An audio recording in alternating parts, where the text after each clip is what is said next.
Hello student, आज हम फिर अगले अध्याय में चलते हैं। देखिए, हमारा जो प्रकरण चल रहा था रहीमदास जी के दोहे।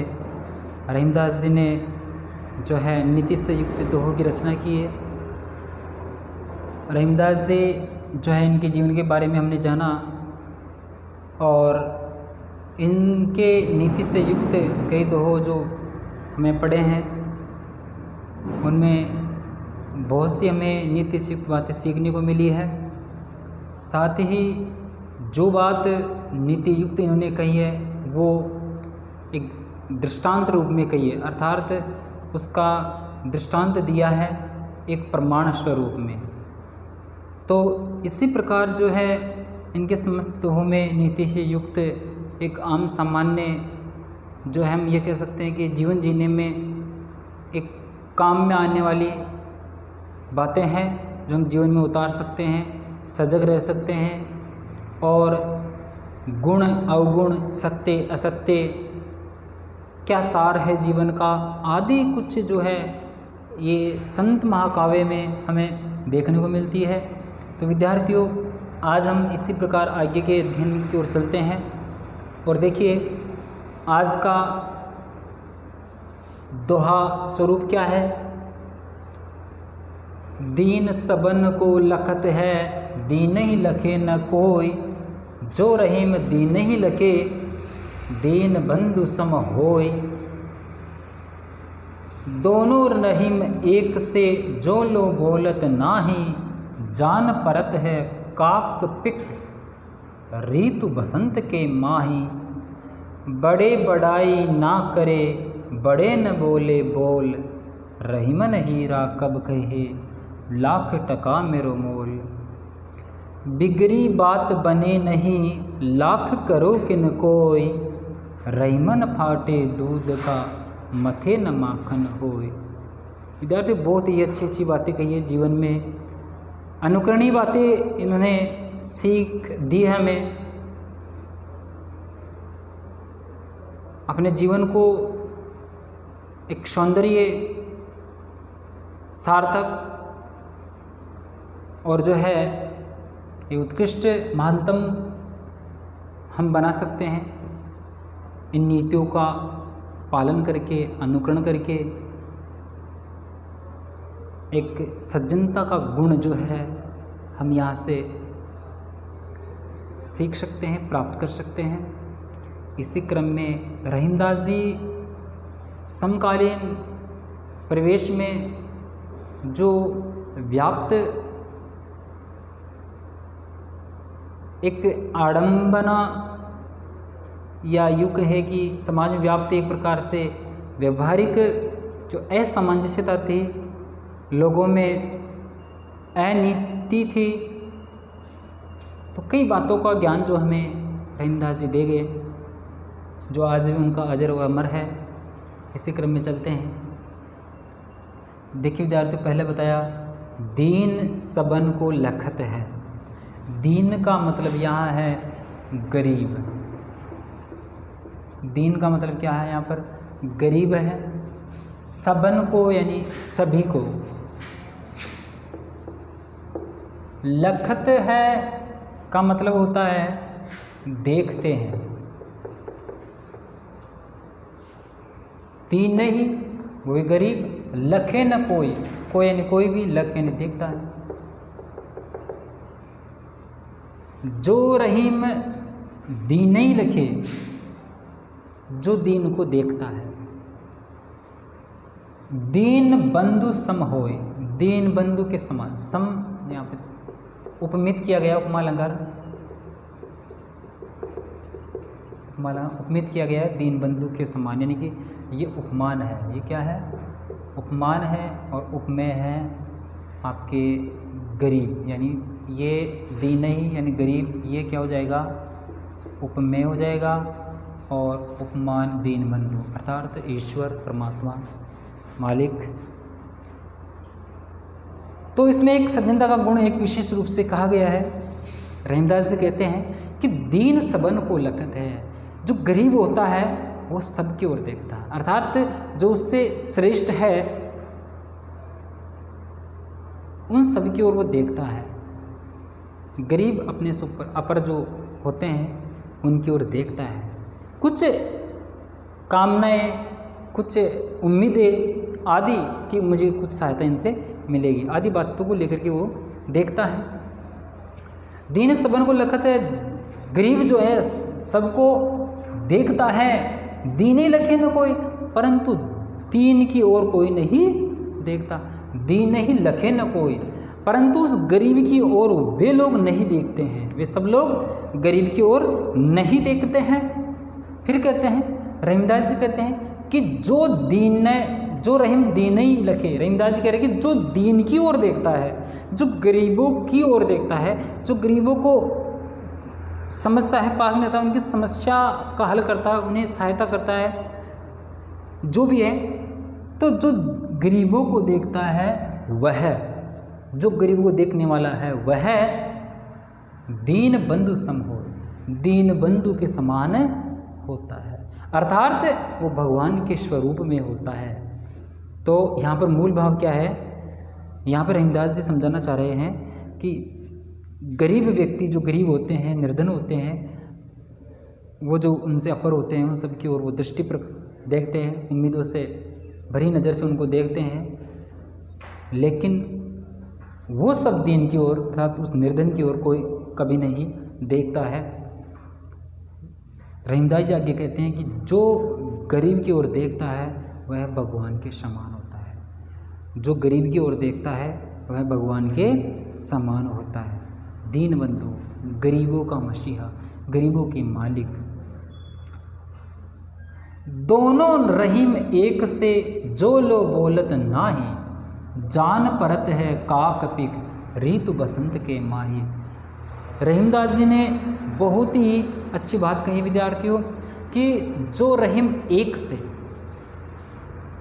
देखिए एक तरफ आपके कोयल है और कौवा, ये दोनों इनकी प्रकृति यानी शारीरिक रूप जो है, शारीरिक बनावट, रंग रूप, आकृति जो भी है वो सब एक ही है, एक जैसी है।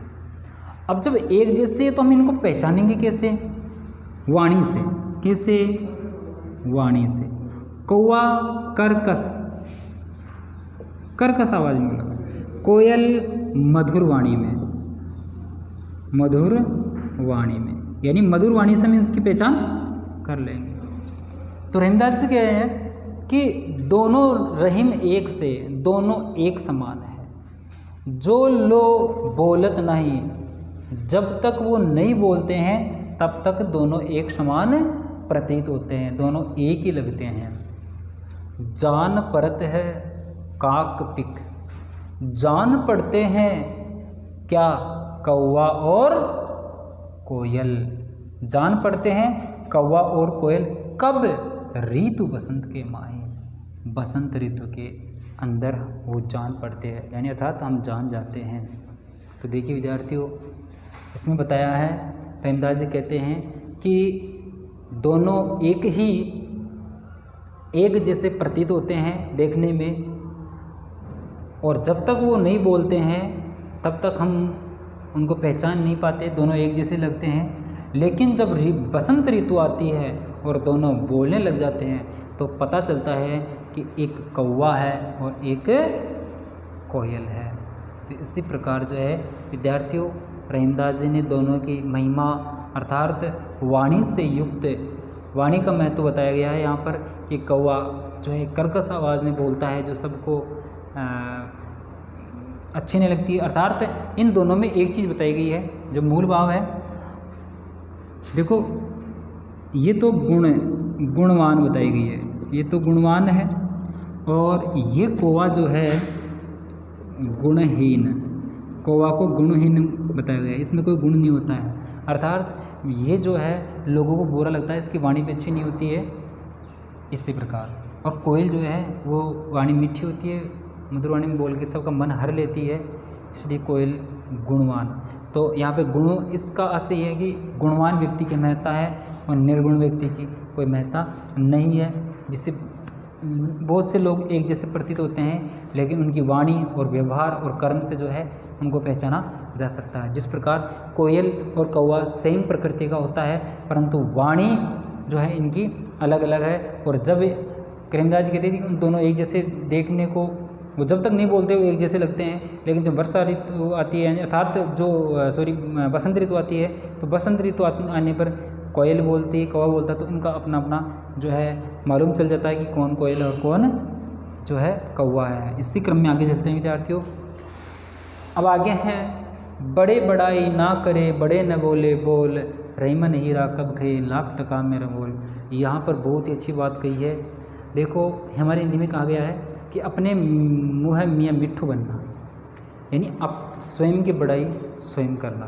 जो व्यक्ति अपनी स्वयं की बड़ाई करते हैं तो उन बड़ाई करने वालों के लिए एक संदेश रहीमदास जी दे रहे हैं कि बड़े बड़ाई ना करें, कि कभी भी जो भी लोग अपनी स्वयं की बड़ाई करते हैं, जो पैसे वाले होते, धन दौलत जो भी है आदि, जो अपने आप को उत्कृष्ट करते हैं या कुछ क्या होगा ऐसा जो भी है, तो बड़े लोग जो अपनी बड़ाई कभी भी नहीं, यानी व्यक्ति को अपनी बड़ाई कभी भी नहीं करनी चाहिए।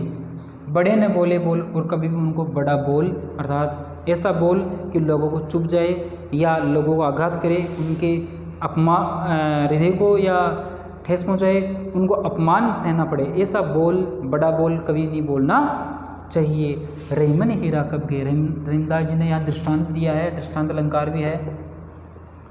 दृष्टांत अलंकार अर्थात देखो अनुप्रास अलंकार भी है इसमें, और यहाँ पर देखो अनुप्रास अलंकार है। तो रहीमदास जी ने जो है ये कहा है कि बड़े, हमें कभी भी व्यक्ति को स्वयं की बड़ाई नहीं करनी चाहिए और न ही कभी कोई बड़ा बोल लोगों को बोलना चाहिए। क्योंकि यहाँ पर दृष्टांत दिया, क्योंकि हीरा कभी भी ये नहीं कहता कि मेरा लाख रुपया मोल है, मेरे लाखों रुपए जो है वो मोल है, मेरा महत्व इतना बड़ा है, हीरा कभी नहीं कहता। जबकि वो इतना महत्व से युक्त और इतने मूल्यवान वस्तु धातु होते हुए भी वो कभी अपने मुख से वो बयान नहीं करता कि मेरा इतना मोल है। तो हे मनुष्य, तो अपनी बड़ाई कभी भी नहीं कर, और न ही कभी किसी दूसरे के ऊपर जो है बड़े बोल करके कि उसका अपमान नहीं कर। तो रहीमदास जी ने बहुत अच्छी सीख दी है कि व्यक्ति को कभी भी अपनी बड़ाई नहीं करनी चाहिए और ना ही कभी जो है दूसरों के सामने बड़े बोलने चाहिए। उदाहरण दिया कि जैसे हीरा होता है, बहुमूल्य होता है, बहुत पैसे वाला होता है, लेकिन वो कभी भी अपने आप को लाखों रुपए वाला या बहुमूल्य कहता नहीं है।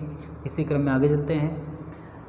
बिगड़ी बात बने नहीं लाख करो कि न कोई, रहीमन फाटे दूध को मथे न माखन हो। रहीमदास जी ने बहुत ही अच्छी बात कही है। क्या होता है, कई बार व्यक्ति जो है गलती कर देता है या मोटे बोल करके किसी का आत्मा दुखा देता है या जो भी है उसके से कार्य बिगाड़ देता है, और बिगाड़ करके उसको इतना टाइम लगता है कि सॉरी, लेकिन वो सॉरी उसके विश्वास को तोड़ देती है, उसके कार्य को बिगाड़ देती है। लेकिन जब एक बार को कार्य, यानी वही बात है, रहीमन दागा प्रेम का मत तोड़ो छिटका, टूटे से फिर ना जुड़े गांठ टूट जाए। तो यानी कि एक बार जो कार्य अनर्थ हो जाता है उसको हम लाख कोशिश करें लेकिन वो फिर सुधरता नहीं है। जिस प्रकार उदाहरण भी यहाँ पे दिया कि जो दूध होता है हम उसको गर्म कर लेते हैं और वो एक बार फट जाता है, फटने के बाद पुनः उसकी प्रक्रिया नहीं होती है, अर्थात उसको मतने पर भी मक्खन प्राप्त नहीं होता है। यदि दूध फट जाता है तो फिर वो किसी काम का नहीं होता है। यदि हम उसको बाद में मत करके मंथन करके बिलो करके यदि हम उसका माखन निकालें तो मक्खन या जो है मक्खन नहीं बनता है या घी भी प्राप्त नहीं होता है। तो वो चीज़ है। बिगड़ी बात बने नहीं लाख करो किन कोई। रहीमदास जी कहते हैं एक बार बिगड़ी बात, यदि कोई बात बिगड़ जाती है तो वह चाहे लाख कोशिश कर ले फिर भी वो सफल नहीं होती, वो बनती नहीं है। अर्थात एक बार कोई बात बिगड़ जाती है तो लाख कोशिश करने के बाद में भी वो सफल नहीं होती, अर्थात वो बनती नहीं है, पुनः स्थिति में नहीं आती है। कैसे? रहीमदास जी कहते हैं फाटे दूध को, रहीमन फाटे दूध को मथे न माखन हो। रहीमदास जी कहते हैं जिस प्रकार दूध फट जाता है और फिर हम उसका मथे तो मक्खन है प्राप्त नहीं होता है, क्योंकि दूध फट जाने के बाद किसी काम का नहीं होता है। उसी प्रकार विद्यार्थियों, यदि एक बार कोई बात बिगड़ जाती है तो फिर हम उसको लाख कोशिश करें लेकिन वो बनती नहीं है। जिस प्रकार दूध होता है और वो फट जाता है तो उसका मक्खन प्राप्त नहीं कर सके। मथे न माखन, मंथन करने यानी बिलोना, मंथन करे और फिर मक्खन प्राप्त करे तो मक्खन प्राप्त नहीं होता है। उसी प्रकार यदि एक बार कोई बात बिगड़ जाती है तो फिर हम उसको लाख कोशिश करें उसे सुधारने के लिए, फिर भी जो है वो सुधर नहीं पाती है। तो विद्यार्थियों देखिए, 4 जो है दोहों का हमने अध्ययन किया। एक बार पुनः हम सारांश रूप में देख लेते हैं। रहीमदास जी ने नीति से युक्त जो है बातें बताई है कि दीन सबन को लखत है दीन ही लखे न कोई, जो रहीम दीन ही लखे दीन बंधु सम होए। कि जो गरीब होता है वो सब की ओर देखता है लेकिन सब लोग गरीब की ओर नहीं देखता है।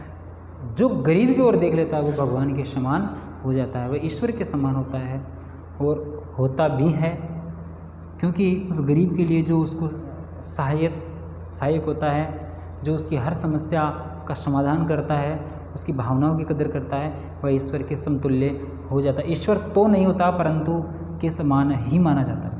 देखिए आगे बताया, दोनों रहीम एक से जो लो बोलत, जो लो जब तक बोलत नहीं, जब तक नहीं बोलता है जान परत है काक पिक ऋतु बसंत के माए। रहीमदास जी कहते हैं कि जब तक वो बोलते नहीं दोनों एक जैसे प्रतीत होते हैं। कौन? कौवा और कोयल, दोनों एक जैसे प्रतीत होते हैं। और जब बसंत ऋतु आती है तो बसंत ऋतु के आने पर वो बोलने लग जाते हैं तो दोनों को पहचान जाते हैं कि कौवा कौन सा है और कोयल कौन सी है। इसी प्रकार आगे बताया कि बड़े बड़ाई ना करे, बड़े न बोले बोल, रहीमन हीरा कब कहे लाख टका मेरा मोल। व्यक्ति को कभी भी ऊंची आवाज़ में, अर्थात यूँ कहे कि बड़े बोल नहीं बोलने चाहिए, अर्थात अपने बड़ाई कभी भी नहीं करनी, अपनी तारीफ अपनी जो है जहाँ कहीं भी बैठे वो अपनी बड़ाई करता रहता है। बड़ी बड़ी बोल छोटे लोगों के सामने जो है बोलता रहता है। तो ऐसे बड़े बोल नहीं बोलने चाहिए, अपनी बड़ाई नहीं करनी चाहिए अपने मुंह से, और ना ही कभी जो है किसी के सामने बड़े बोल बोलने चाहिए, ना कि किसी को ठेस पहुँचे, किसी को हीन भावना महसूस हो, अपमान महसूस हो, ऐसे शब्द ऐसे बोल नहीं बोलने चाहिए। ना अपने मुंह से कभी तारीफ या बड़ाई नहीं करनी चाहिए, क्योंकि हीरा रहीमन हीरा कब के लाख टका मेरे बोल, क्योंकि हीरा जो होता है वो अमूल्य और बहुत ही मूल्यवान जो है होता है, परंतु वो कभी अपने मुंह से ये नहीं कहता, वो कभी ये बयान नहीं करता कि मेरा लाख रुपया मोल है। इसी प्रकार आगे कहते हैं कि बिगड़ी बात बने नहीं, लाख करो के न कोई, रही मन फाटे दूध को मथे न माखन हो। रहीमदास जी कहते हैं कि एक बार कोई बात बिगड़ जाती है तो वह लाख कोशिश करने पर भी सुधरती नहीं है, वो बनती नहीं है बात, क्योंकि जिस प्रकार दूध फट जाता है तो फटने के बाद यदि हम उसको मथते हैं, मंथन करते हैं तो फिर भी माखन प्राप्त नहीं होता है, क्योंकि फटने के बाद वो किसी काम का नहीं होता है। इसी प्रकार जो है एक बार यदि कोई बात बिगड़ जाती है तो बिगड़ने के बाद में जो है वह पुनः उस स्वर में नहीं आती है, वह बात बनती नहीं है। इसी क्रम में विद्यार्थियों, आज हमने इन 4 दोहों के बारे में जाना। इसी क्रम में अंतिम पड़ाव अगली कक्षा में होगा, और आज आप देखें और व्याख्या प्रत्येक दोहा की देखते रहे, याद करते रहे, और अपना नोटबुक में जो गृह कार्य है वो करते रहे। पाठों के पीछे प्रश्न उत्तर है, सप्रसंग व्याख्या आपके अवश्य रूप से आती है, क्योंकि सप्रसंग व्याख्या दोहा और जो है पद्य भाग में से आपकी सप्रसंग व्याख्या आती है, तो व्याख्या अवश्य ही आप करें। प्रश्न भी आपकी पाठ्य पुस्तक के पीछे दे रखे हैं, तो आप उनको क्रमशः आप करते रहिए। बीच में मैंने एक अध्याय छोड़ दिया है, आप उसको ये नहीं माने कि वो छोड़ दिया, क्योंकि अभी सिलेबस जारी नहीं हुआ है, तो आप इस चीज़ का ध्यान रखिए। धन्यवाद।